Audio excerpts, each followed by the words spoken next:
Hi, I'm Tony Nichols, and welcome to Chamber Chat.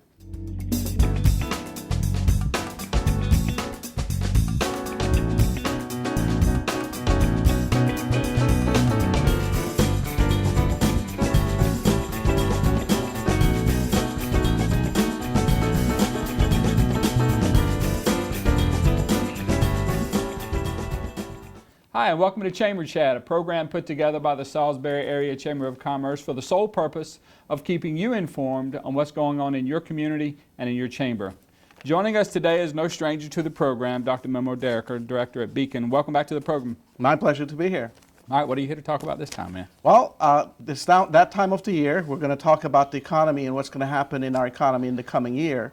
As you know, for the past 26 years, we have been hosting the economic forecast for the chamber. Okay. And this year we have a completely different program, so I'm here to talk about that. Okay, well, let's start out with the easy question. What is the economic forecast? Well, every year the chamber invites a number of knowledgeable people from the business community, economists, bankers, to be able to look into the future of the economy and provide some historical context, what happened in the past year, what's going to happen in the coming year, and some prognostications about what's likely to happen so that our members can make their plans for the coming year. And this is what the economic forecast is all about. And this is, we've been doing it 26 years. This is the 27th. This is the 27th You annual. see that math I did Yeah, there? very good, Tony. You've actually spoken at a couple of these economic Yes. forecasts and give some predictions about the statistics that you had put together. Absolutely. Beacon continues to provide those statistics. In the past, we used to do it in the form of a presentation. Now we do it in the form of a handout. We do a quarterly survey, and the third quarter, fourth quarter survey is announced at the forecast with predictions for the first quarter of the coming year, as well as the entirety of the year. We're going to do that again, but it's going to be again in the form of a handout rather than a presentation. Right. I understand there might be something different about this forecast than what we've had in the previous years. Oh, Tony, you're the master of understatement. This forecast is, first of all, it's different from a simple chronological perspective. Historically, we've always done our forecasts in the third week of January. Our membership has told us that's not a little bit late to provide a forecast for the coming year, and they have been asking us to pull it earlier and earlier. Gotcha. Instead of pulling it earlier in the new year and interfere with people's travel plans, we decided to do, like most other forecasts around the country do it in December. Sure. So this year, for the first time, we are actually going to be talking about the next year rather than the We're going to be year forecasting. exactly. It will be time-wise different. But the real difference is what happened on November 6th, the elections. Okay. Post-elections, there have been so many changes to the reality that the new normal is completely an unknown for us at the national level, at the state level, and at the local level. So when you're looking at the business and economic conditions of our region, our county, our city, we have to be cognizant of these changes. So this forecast has a very, very different theme compared to the previous forecast. This one we actually titled, "The Elections Are Over, Now What?" Now what? All right. And indeed, that's a very important question. There was a lot of movement, some expected, some surprises. Correct. And so I would say that's appropriately named because there's a lot of question marks, I think, in people's minds. Absolutely. And as you know, Tony, the world of politics and public policy intersects very, very much with the world of business and economics. Right. It's all about resource allocation, how we deploy resources, how we make use of those resources. And some of those resources are public resources. Sure. So when we are trying to find that happy medium between public investment and private investment to be able to build the future of our region, we need to understand what the rules of the game are. We kind of knew those rules coming into the election. We knew there were going to be changes, but as you said, we didn't predict the magnitude of the changes. And now we really have a new normal, and we don't know the rules of the game. This chamber forecast this year is all about understanding the new rules of the game, understanding how we're going to deal with the new reality, and understanding how we should plan for that new reality so that we get the best of the change rather than be derailed by any part of the change. What can you tell us in terms of some of the topics that we might hear discussed at the forecast? While our theme is very, very appropriate and timely and unique to this particular forecast, our format is somewhat similar to what we've done in the past. We will be bringing the senior economist of the Federal Reserve Bank from Richmond, the Baltimore branch senior economist, to tell us about what's happening in our world internationally, nationally, regionally, and then at the state of Maryland level, and finally at the local level. So it's kind of a funnel approach coming from the very global to the very local, telling us what has been happening in the past year and what is likely to happen in the coming year. We are bringing another economist, thanks to one of our sponsors, M&T Bank, who will be talking to us about what the markets are likely to do in the coming year and what has happened in the past and what is likely to happen in the future, so that the finance and investment side of our decision making can be more appropriate based on this post-election new reality, particularly at the federal level, from that presenter's perspective. Following the two plenary speakers at the beginning, we will take a break and then we'll go on to a panel format, again like we've done in the past years. This year we have 5 major topics on the panel discussion. We're going to look at jobs. Of course, it's always very, very important to look at jobs. We're going to look at technology, all the changes that are happening in technology. We're going to look at healthcare in the post-election environment. Who knows what's going to happen to the Affordable Care Act? Who knows what's going to happen to our community hospitals? Who knows what's going to happen with medical information technology changes? All those are very, very important questions. The fourth area we're going to look at is manufacturing. Our manufacturing had been showing some decline in the past. In fact, it showed about a 2-decade-long decline.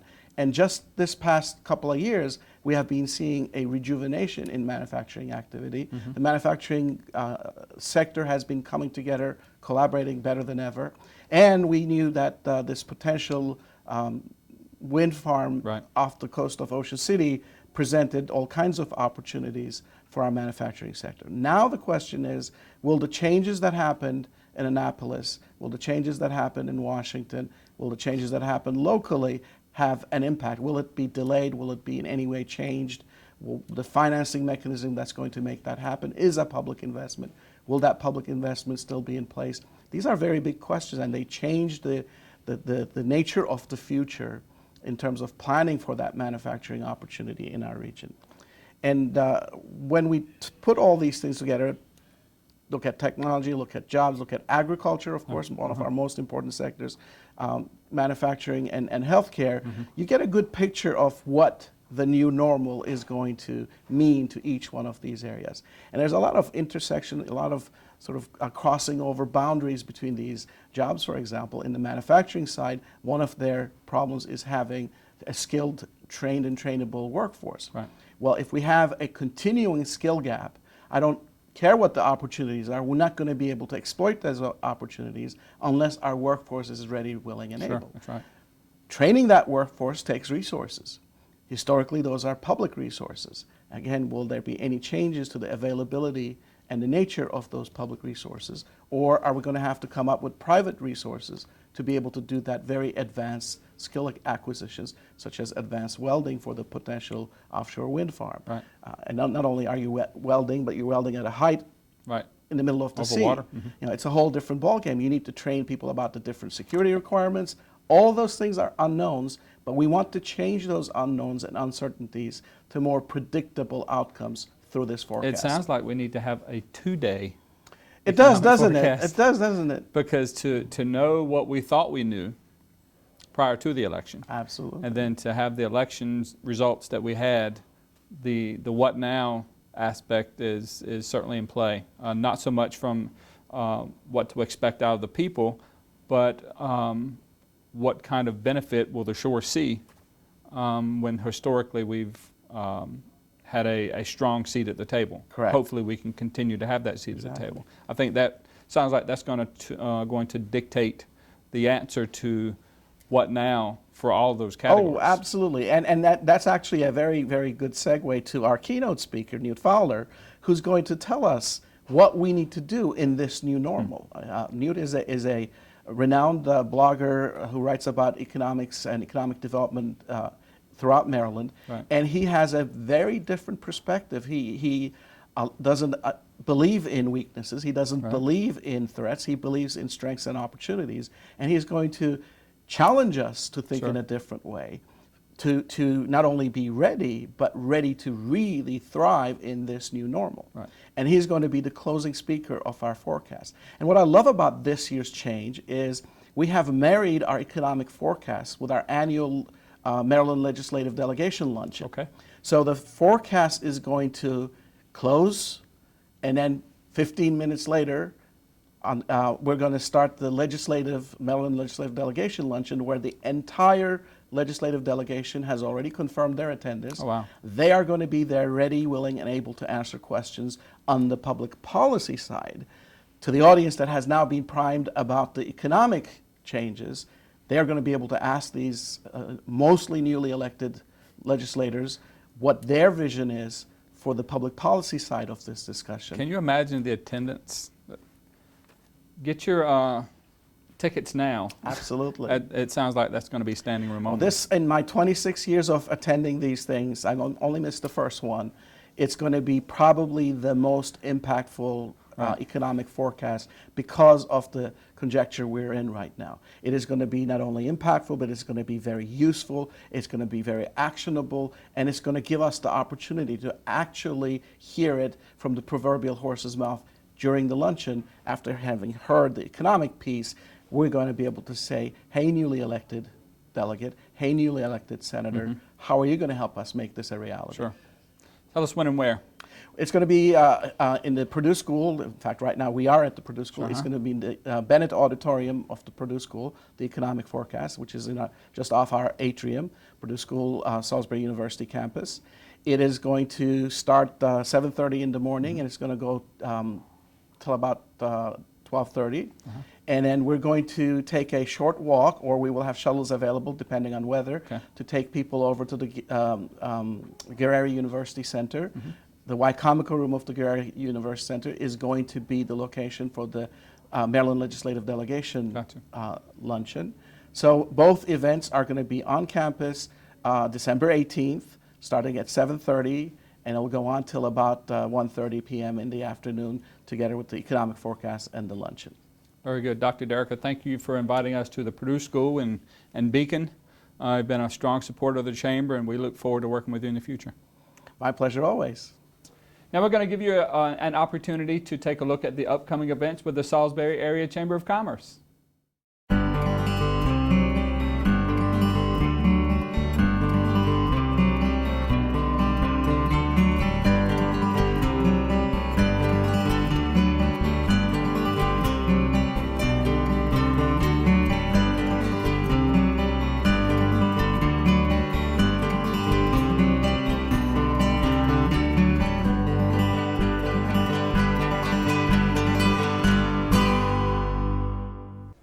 Welcome back to Chamber Chat on PAC 14. Joining us now is Veronica Correa with the Personal Wellness Center. Thanks for joining us, Veronica. Well, thank you very much for having me. Before we get into what you really came to us to talk about, tell us what the Personal Wellness Center does. The Personal Wellness Centers provides counseling services, life coaching, and we have a variety of innovative approaches to help people create wellness and achieve the life that they want, achieve success. Okay. And one of the main things that we do is helping people lower their stress level. Well, this day and time, there's enough stress to go around. Absolutely. That's for sure. So you're here to talk about life coaching for success. Yes. Tell us what that is. Life coaching is a journey that begins with looking inside you and finding your strengths, your abilities, your past successes, and start envisioning the life that you would like to create. And it focuses on possibilities versus limitations. And as we're coming down to the end of the year, it's a perfect time to say how this year went for me and what I would like for next year. And start creating that and start manifesting a better year. So many times when you get to the end of a year, whatever year, many people tend to look back and see the things that didn't happen that they wanted to happen, rather than look forward. And to me, one of the keys in life is hope. Absolutely. Always having hope. A hope that you could strive to to be better, to be what you want to be, to have that vision cast in front of you that you're always working towards. So this, while it should be a very festive and happy time of the year, many times it's very stressful for people. So Right. that's I think it's timely that we're sitting here having this conversation. If I want to have to create this perfect life, this life that I want to have, where do I begin? Well, you have to begin by creating a vision. What is it that I want to do with my life? Everybody has inside a sense of purpose and a sense of what I want to achieve while I'm here. And everybody has greatness inside them. It's not just in a few of us, it's in all of us. And we are here in this life journey to manifest it.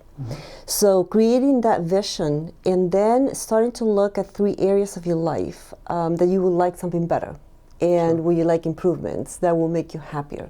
And then start formulating goals with that. That will be the beginning. Do you have a formula for creating these goals? Is there a best practice that you found that you walk people through to create these goals? Yes, and that can be defined in one word, and it's SMART. The goals need to be SMART. Okay. Meaning that they have to be specific, they have to be measurable, they have to be achievable, they have to be relevant to you and time sensitive. An example of that, for example, would be I want to lose 10 pounds. That would be more a wishful thinking and not a SMART goal. Right. But if we turn that wishful thinking into a SMART goal, would be I lose 10 pounds by March 31st, 2015. So it makes it very specific. That is a weight loss, and how much is measurable. You can measure 10 pounds, and is attainable because that means there's only 3 pounds, a little bit over 3 pounds per month, and then it's relevant to me. It can it is important to my health, right. And then it's time sensitive. A specific day when it will happen. People tend to write more wishful thinking thoughts or ideas than a specific goal. I think we're on to another very relevant topic, because how many people are going to be setting their New Year's resolutions? Absolutely, absolutely. So how can you make sure, because 9 out of 10 doctors say don't set resolutions. they don't say that. But how can you make sure you attain your goals? Because so many times we set them and we get sidetracked, or we don't see the progress that we want to see. What can we do to make sure we hit those goals? That's a great question. And that can be summarized with one word again, is habits. I follow this author, Darren Hardy, from Success Magazine, and he says if you want more out of life, you need to become more. And you do that through habits. And we live our daily lives one habit after another. Those are learned behaviors at an unconscious level that we just do every day, like driving, brushing your teeth. And you have to ask yourself, what habits do I want to embrace that are going to move me closer to my goal? Right. And what are going to be the habits that are going to move me away, and get rid of those habits and embrace the habits that are going to get you closer. Sure. To give you an example, when I decided, and I had a goal of eating healthier, was I had to let go of habits like buying things that had carbohydrates and sugars, and started moving that away from my diet little by little. This doesn't happen overnight. It's not, and people tend to think they make the resolutions for the new year and they want everything done by January 31st. And it really doesn't happen. It doesn't happen that way. You have to look at goals a yearly or a 3-year period.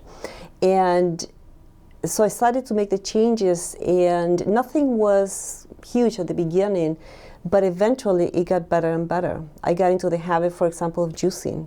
And I never knew what that was, but I have found it to be delicious, nutritious, and it has made a huge difference in my life.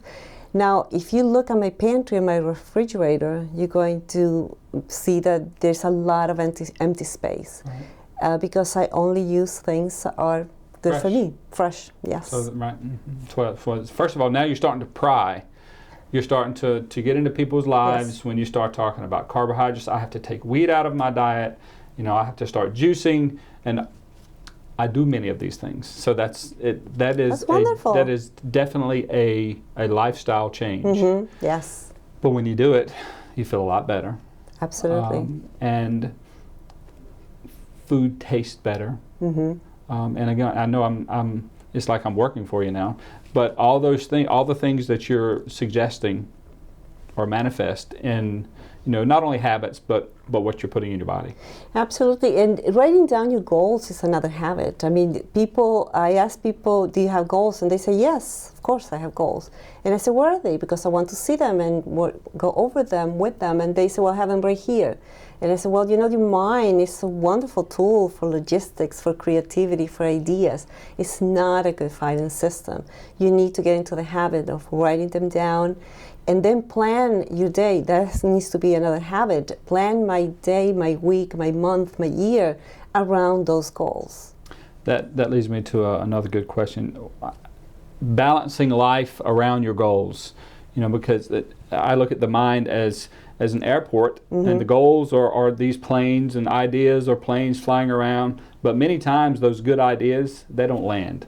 The ones that you allow to land are the ones that focus on the person that you were, not the person that you want to be. So how do you balance that in the busy lifestyles that we have and attaining the goals that we set for ourselves? You have to be flexible. You have to be very flexible once you set the goals. And I'm very pragmatic in my approach and practical, so I write them down.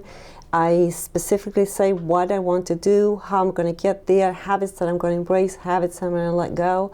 And once my plan is written and is ready to go, I surrender. I surrender that plan to something higher than me. Sure. I believe in God, and I believe that God is also guiding me.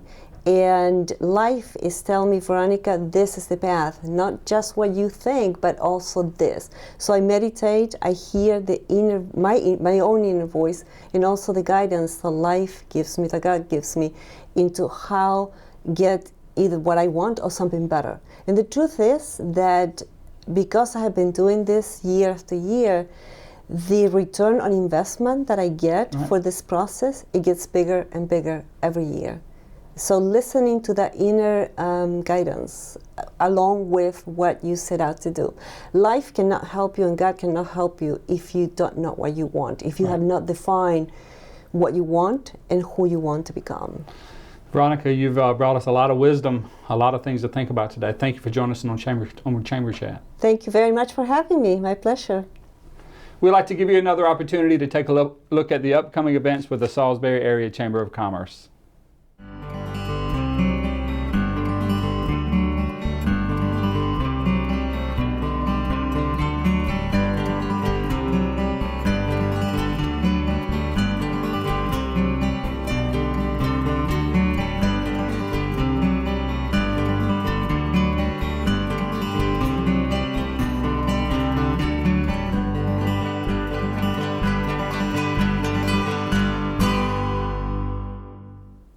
Welcome back to Chamber Chat on PAC 14. Joining us now is Kathy Thomas, Director of Member Services with the Chamber of Commerce. Welcome back, Kathy. Thank you for having me. Appreciate it. I guess the first thing we need to do is congratulate the Chamber. We have hit a milestone that it's been, I'm thinking, around 10 years or so. You're right. Since we've hit this 800 number mark. Yes, so congratulations. A lot of hard work there. There was, but it's all on the chamber. It's not just one individual that makes that kind of growth. It's the members that make that kind of growth. Well, I'll put you in the hot seat. What do you attribute the growth or the sustainability of the growth? Because a lot of times people join and you have a churn and it's just a very frustrating cycle. What do you attribute the growth to that we are sustaining now? Well, you've pinned it right down. A lot of chambers do have that cycle. They'll bring in a lot of members during a member drive and then lose them. Our chamber really has done a lot in the last couple of years to become more and more relevant with today's needs, whether it's dealing with social media, whether it's dealing with advocacy. They work very hard to meet the needs of members.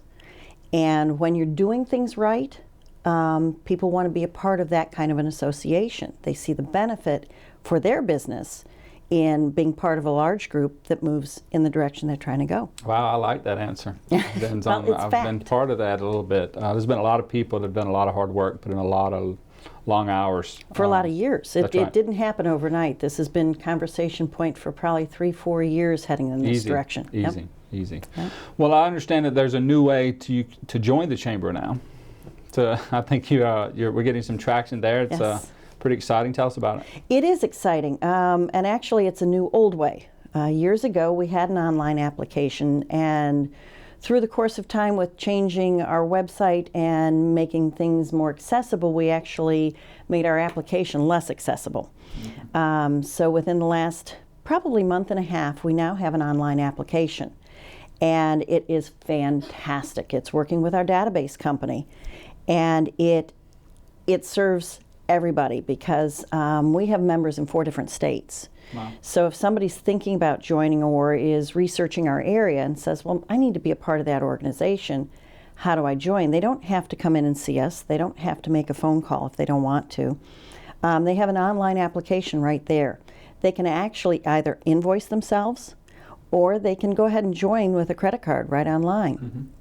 And the nice thing about the way it works is I then get notification whether they've already joined or whether they've invoiced themselves. And they're also told on that response email that they will get a response within 24 hours. And they do. Wow. It's Okay. excellent. It's been a great tool. I'm real excited about Very it. good. And it's almost like the last time we were doing online applications. It's almost like many other things, and it wasn't time yet. Yeah. Now with everything being digital, everything going to the web, people are much more comfortable with that process than they might have been Exactly. previously. Well, it's a lot more interactive. We've been able to tailor it for our chamber. In other words, we're able to ask if they want to offer a member-to-member discount or a benefit. We've been able to ask what they're interested in being involved in. Right. So we know going in part of what their interests are, which again adds to that relevance. It's, okay, what is the company looking for, and how can we best provide that to them? Well, staying in that technological theme, what are some other things that are housed on the website that we have access to? Ooh, I'm glad you asked. Around the same time, we shifted up our member directory. Okay. And this is a really exciting piece for me. I'm trying very hard to get all of our members involved in it. You can go on our website and pull up our entire member directory. But if I've met Tony Nichols and I don't know that he works for BBSI, how do I find him? Right. They actually have a representatives page, and you get a basic listing with your membership. I can find you through BBSI, or I can find you through Tony Nichols. So if I've met you, but I can't remember all about you, I can find it there. Wow. It can be upgraded. Anybody that goes to our website can find some very, very attractive listings. And that's been really fun for me because I can take somebody's business card or their website, and with a little bit of work, I can make their directory listing match either their business card or their website. Okay, so I was going to ask, what does an upgraded listing mean? So, Yeah. color, logos, those kinds of Yep, things. business description. Gotcha. It adds a map link, not just the address, a map link. And through Sophia Smecker's work, our website is also now mobile friendly. So when they find all of that on their phone, they can hit it and call directly to you. Oh, wow. It's getting interactive. You can make your listing pop. So if you go under employment agencies or under insurance or under physicians, you kind of want to stand out from everybody on that long list. Sure. Do you have to log in to see this? Is there a username and password? Not for that. Okay. There is a login and password for the member, like yourself, to upgrade their own information once we've talked about this and completed it. Everybody, every representative and every primary representative should have their login and password. It just gives them the ability to RSVP, to find things on the web that are for members only. Right. So if members who are watching this don't have their password and login, all they have to do is call me and I can get it right to them. Very cool. Yeah. I know when we moved to the website, the goal was to make it readily accessible as it relates to events, happenings at the chamber, happenings in the community. Is that something we're seeing used more frequently, or do we need to invite people to take a look at that again? Yes and yes. Okay. It is being used more, and our calendar actually changed at about the same time our directory did. So we can log on and look at all the calendar. The calendar is available to anybody who visits our website. There's also a community calendar, which you'll find in the drop-down box.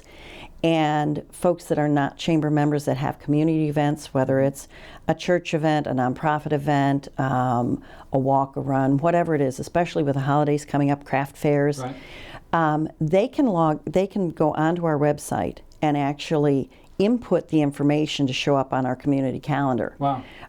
It does then go through one of our staff members who has to approve it. Yes. Okay. Yep. But then it just goes straight up onto the web. Really cool. All right, anything else you want to share with us as it relates to membership? Well, as you said, our membership is growing. I'm really excited about it. I've been able to, in the last year, meet a lot of new people in our area. I still stand strong that we are a large chamber. That gives us a large voice. But we have 62% of our membership is still 9 employees or less. Right. So we still have a very strong base of our local folks. That's what the business community across the country is made up of, is. the small business. It is. And we welcome the large and the small because there's also a great integration when you can bring in a large company and the smaller companies then they're on a level platform and they have the ability to meet with and talk with these folks because they're all chamber members. Gotcha. That's cool.